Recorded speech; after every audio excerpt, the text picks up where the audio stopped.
warahmatullahi wabarakatuh.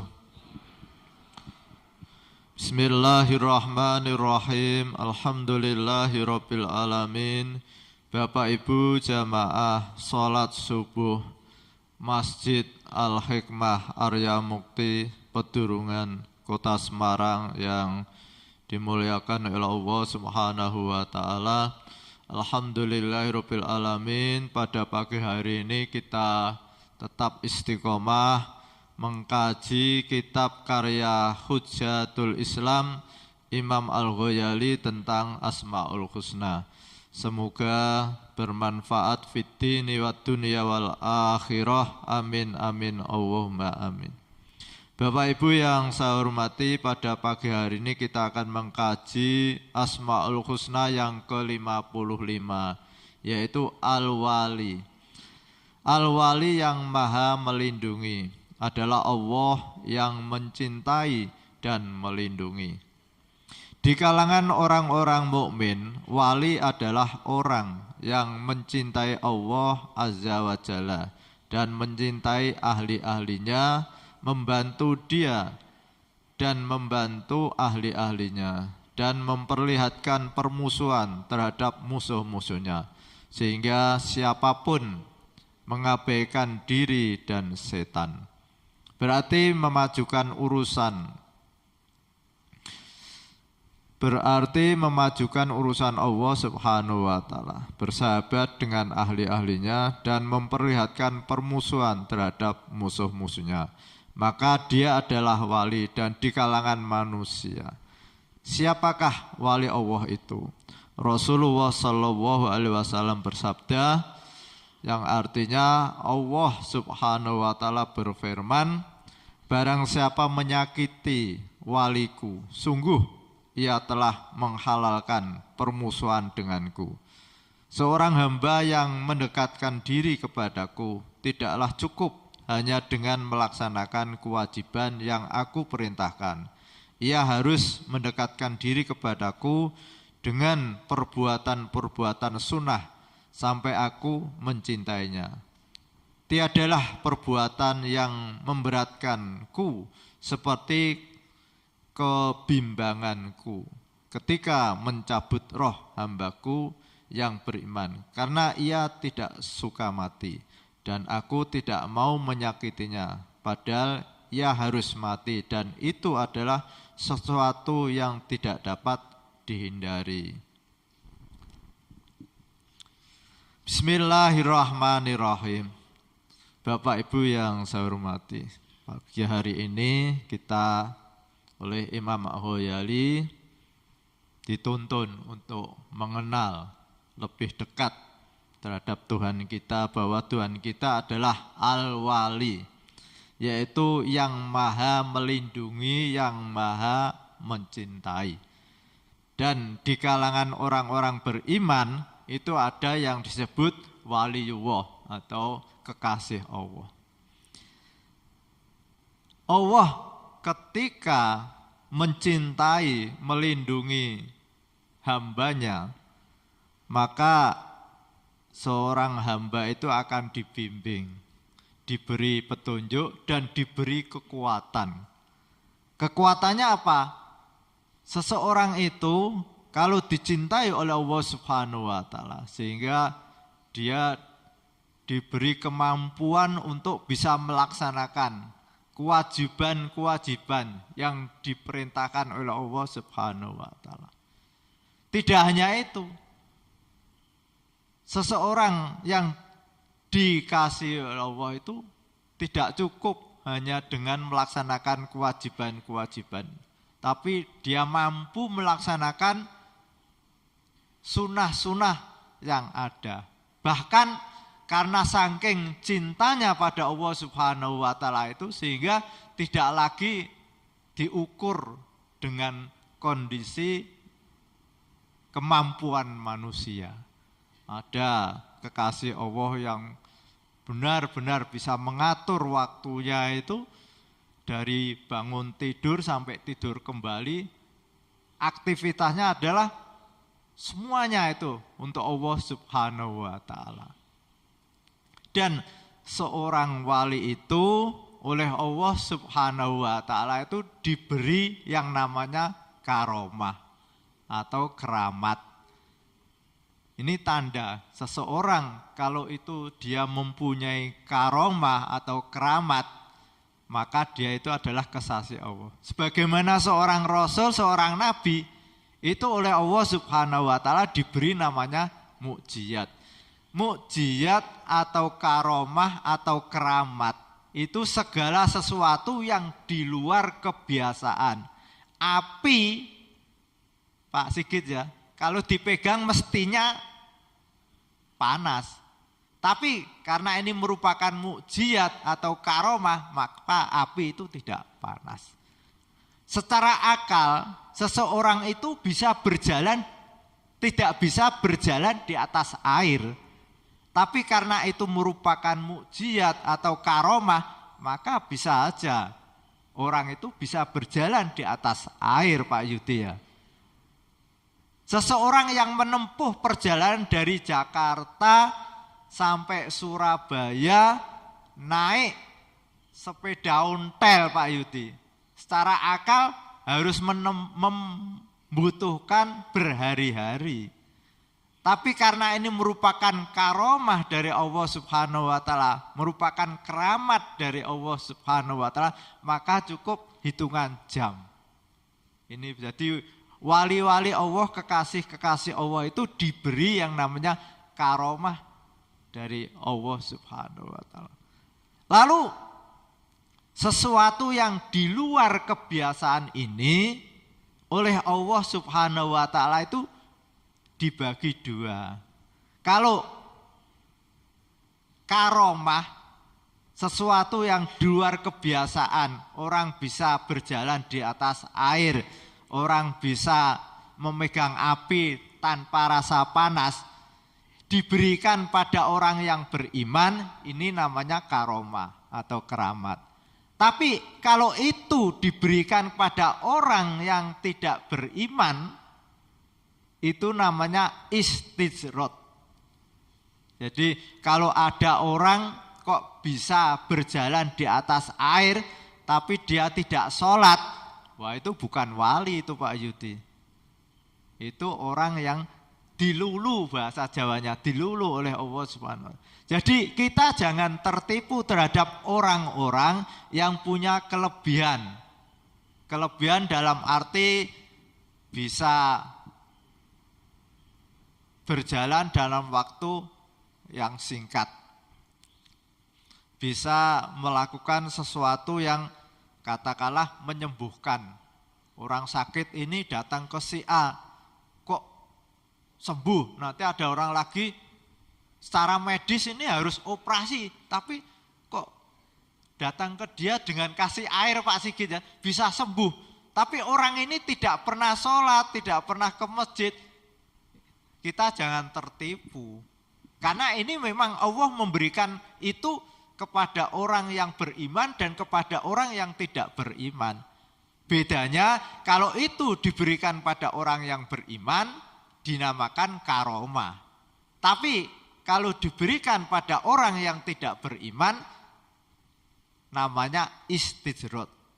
Jadi kita harus jangan terus menganggap wah itu ampuh itu, padahal dia tidak pernah sholat. Ya memang ada Pak Sigit, ada orang-orang yang tidak pernah sholat, tidak beriman, tapi diberi kelebihan oleh Allah Subhanahu wa Ta'ala, ada. Dan itu dikenal di dalam ajaran kita. Jadi kita mengenal ada istilahnya karomah dan istidrot. Lalu seorang wali itu untuk bisa menjadi wali itu melalui proses yang panjang. Itu kalau saya baca kitabnya Imam Al-Ghazali yang judulnya Minhajul Abidin itu Pak Haji Kabul. Ada kitab yang namanya Minhajul Abidin itu kalau saya bahasakan itu kurikulum yang harus ditempuh seseorang untuk menjadi wali. Pertama itu dia harus membersihkan hatinya dari segala bentuk penyakit-penyakit hati. Jadi hati ini kotor, dari kotoran sombong, dari kotoran ingin dipuji, dari kotoran dengki, semuanya dibersihkan semua. Kalau ini sudah bersih, ibarat gelas itu sudah jernih seperti ini, belum cukup. Sudah bersih ini harus diisi. Kalau dulunya orang ini punya penyakit pelit, bakhil, cetil, bersihkan kotoran ini. Lalu diisi apa? Dengan sifat dermawan, mudah menolong orang, mudah bersedekah. Lalu kalau orang itu dulunya hatinya kotor, sombong, merasa dirinya hebat, merasa paling bagus, harus dibersihkan. Setelah bersih diisi dengan rendah hati, menghormati orang lain. Setelah proses ini baru nanti diangkat oleh Allah Subhanahu wa Ta'ala menjadi walinya Allah, kekasihnya Allah. Dan dia akan diberi yang namanya karomah. Kalau Pak Sigit kuliah ya ijazah, Pak. Jadi kalau kurikulum ini sudah dilakukan dan dipraktekkan berhasil, nanti dapat ijazah. Nah, kalau kasih Allah lalu melalui proses pembersihan hati dari kotoran-kotoran hati, setelah bersih diisi dengan akhlakul karimah, dan itu dilakukan dalam proses yang cukup panjang, baru diangkat menjadi walinya Allah Subhanahu wa Ta'ala. Nah, kita ini orang awam ya paling tidak proses dari awal ya, sholat wajib dulu itu kita lakukan secara istiqomah. Nanti meningkat, ada yang namanya qobliyah dan ba'diyah. Itu udah bagus Pak Yudi. Pak Yudi istiqomah setiap hari sholat qobliyah ba'diyah dan rutin, itu bagi kita sudah bagus. Sudah bisa Pak Yudi. Jadi sebelum duhur sholat 2 rakaat, berarti datangnya paling tidak sebelum adzan. Nah ini saya sendiri juga belum bisa, Pak. Tapi ya kita berusaha lah. Kita tidak perlu yang tinggi-tinggi. Kelasnya kita kelas awam. Jadi kita tahap awal itu aja kita istiqomah. Bisa melaksanakan sholat qobliyah ba'diyah itu sudah bagus. Ditambah lagi apa? Puasa Senin Kemis. Itu Pak Sigit ya. Sudah bisa Pak Sigit. Nah ini, kita dalam usia-usia 60 ke atas ini harus mulai berpikir seperti itu Pak Haji Kabul. Jadi kita melatih diri kita kan sudah tidak perlu mengejar karir Pak Kabul, sudah pensiun. Kalau dulu masih muda masih. Nah ini maka kita biasakan, kita istiqomahkan ya bangun tidur ya paling tidak jangan pas adzan subuh. Kalau bisa sebelum subuh kita sudah datang ke masjid. Insya Allah nanti kalau Bapak meniru saya, ini saya juga sudah berusaha. Paling tidak itu kita, ini kalau Bapak mau ikut ya, 3:30 lah kita datang ke masjid. Pertama kita sholat qobliyah 2 rakaat. Lalu setelah sholat qobliyah kita sholat tahajud 2 rakaat. Setelah sholat tahajud 2 rakaat kita sholat tobat 2 rakaat. Setelah sholat tobat 2 rakaat kita sholat hajat. Nah, sholat hajat 2 rakaat. Setelah itu kita tutup sholat witir 3 rakaat. Nah ini kalau kita istiqomah, insya Allah nanti setiap pagi kita bareng-bareng 3:30 datang ke sini. Sholat sendiri-sendiri tidak apa-apa. Dari masjid ini makmur, Pak. Jadi jangan sampai kita sudah usia-usia 60 ini seperti pada usia masih muda. Datang ke masjid pas adzan subuh ya tidak ada peningkatan. Itu namanya kita harus meningkat.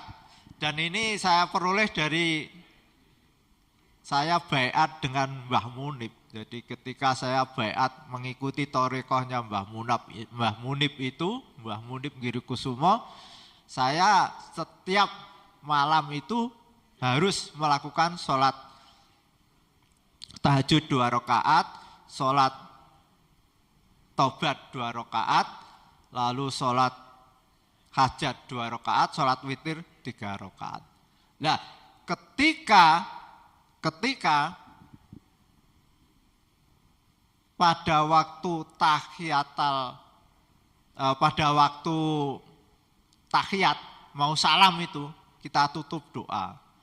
Ada doanya itu.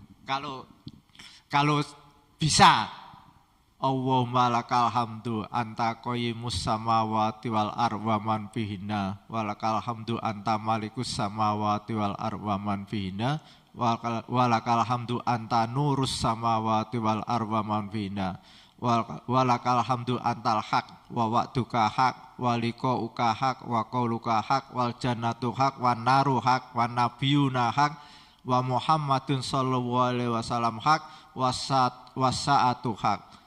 Allahumma laka aslamna wa bika amanna wa alaika tawakalna wa ilaika anabna wa bika khosamna wa ilaika hakamna faghfirlana dzunubana ma qaddamna wa ma akhorna wa ma asrarna wa ma alanna wa ma anta a'lamu bihi minna antal muqaddim antal muakhir la ilaha illa anta subhanaka inni kuntu minadz-dzalimin. Assalamualaikum.